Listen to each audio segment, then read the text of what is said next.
മത്തായിയുടെ ഭാര്യയില്ലേ? ഉണ്ട് സാർ. ഒന്ന് വിളിക്കണം. നിങ്ങളുടെ ഭർത്താവിന്റെ മരണത്തെക്കുറിച്ച് ചില വിവരങ്ങൾ അറിയാനാണ് ഞങ്ങൾ വന്നത്. മത്തായി ലോക്കപ്പ് മർദ്ദനം മൂലമാണ് മരിച്ചതെന്ന് നിങ്ങൾ കരുതുന്നുണ്ടോ? ടെൽമി, എന്താണെന്നും പറയാത്തത്? മത്തായിയെ കസ്റ്റഡിയിലെടുത്ത ശേഷം ഞങ്ങൾ ദേഹോപദ്രവം ഒന്നും ചെയ്തിട്ടില്ല. രാത്രി ഏകദേശം 11 മണിയോടെ ഞാനാണ് അയാളെ ലോക്കപ്പിൽ നിന്ന് പറഞ്ഞു വിട്ടത്. അവിടുന്ന് മത്തായി നേരെ ഇങ്ങോട്ടല്ലേ വന്നത്? അതെ. മത്തായി വരുമ്പോ അയാളുടെ ട്വിൻ ബ്രദർ ഫാദർ ജെയിംസ് കൂടെ ഉണ്ടായിരുന്നോ? ഉണ്ടായിരുന്നു. അവർ തമ്മിൽ കണ്ടിരുന്നോ? എന്താണ് അവർ സംസാരിച്ചത്? അവർ തമ്മിൽ എന്തെങ്കിലും സാമ്പത്തിക ഇടപാടുണ്ടായിരുന്നു? ഐ മീൻ, ഫാദർ ജെയിംസ് മത്തായിക്ക് അമേരിക്കയിൽ നിന്ന് പണം അയച്ചു കൊടുക്കുമായിരുന്നു. അപ്പോ സാമ്പത്തിക ഇടപാടുകളെ കുറിച്ച് സംസാരിച്ച് അവർ തമ്മിൽ തെറ്റിയല്ലേ?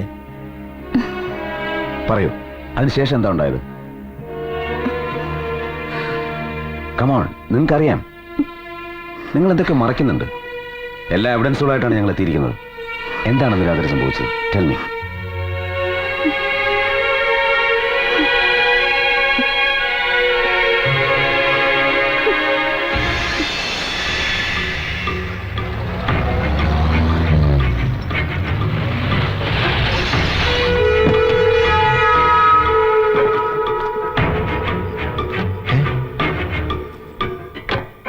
അച്ഛനോ? അച്ഛൻ അമേരിക്കയിൽ നിന്ന് വരുന്ന കാര്യം ആരും ഒന്നും പറഞ്ഞില്ലല്ലോ. ആരെയും അറിയിക്കണമെന്ന് തോന്നിയില്ല.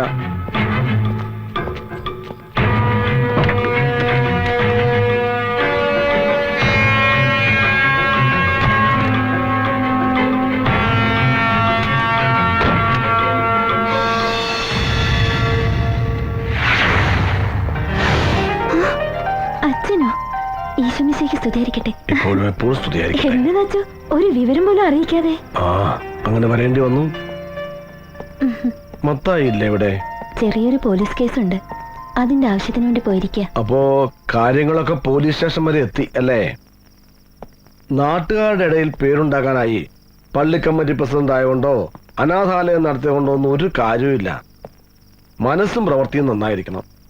അവന്റെ ഇവിടുത്തെ സാമൂഹ്യ സേവനത്തിന്റെ കഥകളൊക്കെ തന്നെ അറിയുന്നുണ്ട്. അവനിതെന്തു ഭാവിച്ച? മോളിക്കുട്ടിക്കെങ്കിലും അവനൊന്ന് പറഞ്ഞു മനസ്സിലായിക്കൂടെ?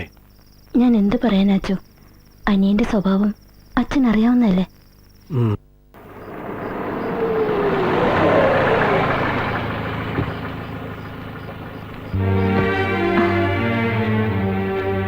സ്റ്റേഷനിലെ കാര്യമൊക്കെ എന്തായി? ആ, ജെയിംസ് അച്ഛൻ വന്നിട്ടുണ്ട്. അരമനയിലേക്ക് പോവാൻ റെഡിയായി നിൽക്കുക. മുകളിലുണ്ട്.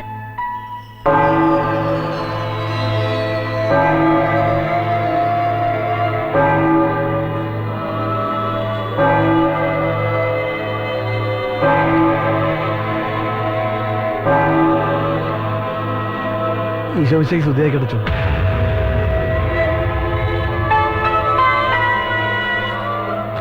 അച്ഛൻ ഒരു മുന്നറിയിപ്പും ഇല്ലാതെ കാര്യങ്ങൾ കൈവിട്ടു പോകുന്നതിന് മുമ്പ് ഇവിടെ എത്തണമെന്ന് തോന്നി.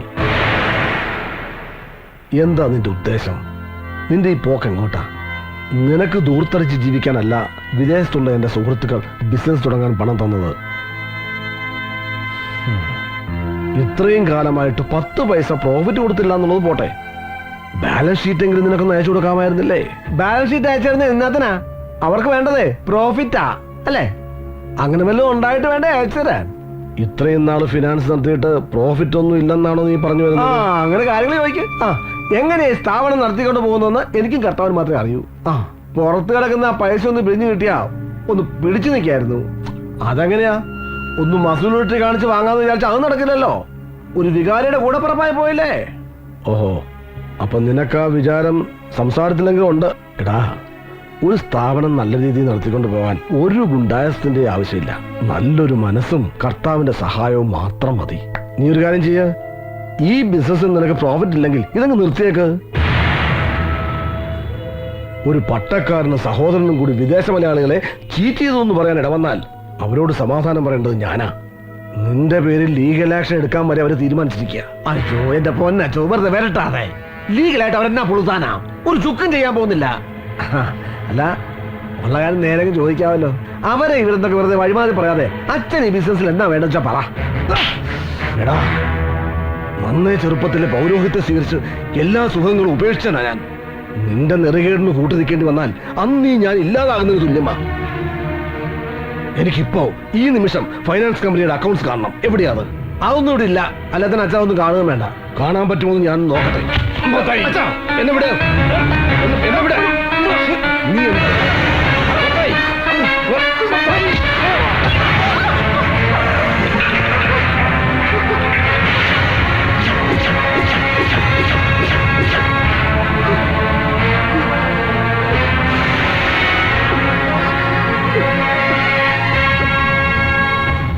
അപ്പോ ഫാദർ ജെയിംസിന്റെ കൊലപാതകം മത്തായിക്ക് രക്ഷപ്പെടാനുള്ള ഒരു പഴുതുകൂടി നൽകി അല്ലേ? ഫാദറുമായുള്ള രൂപസാദൃശ്യം അയാൾ മുതലെടുത്തു. ഡെഡ് ബോഡിക്ക് സ്വന്തം വേഷപ്പകർച്ച നൽകി മരിച്ചത് മത്തായിയാണെന്ന് മോളിക്കുട്ടി ഒഴികെ മറ്റെല്ലാവരും അയാൾ സമർത്ഥമായി വിശ്വസിപ്പിച്ചു. ശരിയല്ലേ? അതെ. മത്തായി ഇപ്പൊ എവിടുണ്ട്? അരമനയിലേക്ക് പോയേക്കുവാ. സഭയുടെ തിരുവസ്ത്രമണിഞ്ഞ് ഫാദർ ജെയിംസ് ആയിട്ട് അല്ലേ? അരമനയിൽ ആരെ കാണാൻ വേണ്ടിയാണ് അയാൾ പോയിരിക്കുന്നത്? അതറിയില്ല. ഉച്ചയ്ക്കുള്ള ഫ്ലൈറ്റില് ഓസ്ട്രേലിയക്ക് പോകുന്നു പറഞ്ഞു.